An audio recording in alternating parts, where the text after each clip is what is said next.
વાત ભરૂચની કરીએ, જ્યાં જૂના નેશનલ હાઈવે નંબર 8 પર છાપરા પાટિયા નજીક ખાડીમાં મગરોનો જમાવડો જોવા મળ્યો। મગરમચ્છોના જમાવડાના કારણે લોકોમાં કૌતૂહલ ફેલાયું છે। લોકોએ મોબાઈલ કેમેરામાં મગરમચ્છોનો વિડીયો કેદ કર્યો છે। ખાડીના પાણીમાં 3થી પણ વધુ મગરમચ્છ હોવાનો અંદાજ છે। વન વિભાગની ટીમે આ મગરોને પકડવા માટે ખાડીમાં પણ અત્યારે તપાસ શરૂ કરી છે। છાપરા પાટિયા નજીક આવેલી ખાડીમાં 3થી પણ વધુ મગર હોવાનો અંદાજ છે અને વિડીયો હાલ મોબાઈલ કેમેરામાં લોકોએ કેદ કર્યો છે। જોકે હાલ તો વન વિભાગની ટીમ પણ ઘટના સ્થળ પર પહોંચી છે અને આ ખાડીમાં તપાસ શરૂ કરાઈ છે। તો આ તરફ હવામાન વિભાગની આગાહી વચ્ચે દાહોદ જિલ્લામાં વરસાદી માહોલ જામ્યો છે અને દાહોદ જિલ્લામાં સાર્વત્રિક વરસાદ વરસી રહ્યો છે। દાહોદ, સંજેલી, જાલોદ, લીમખેડા, સિંગવડ સહિતના જિલ્લામાં વરસાદની શરૂઆત થઈ છે।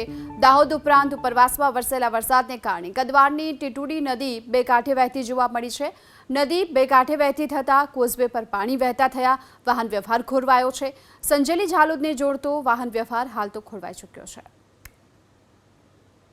તો ધોધમાર વરસાદને લઈ નદી પરના કોઝવે પર પાણી ફરી વળ્યા છે, જેને લઈ સંજેલી અને જાલોદ વચ્ચેના વાહન વ્યવહારને અસર પહોંચી છે।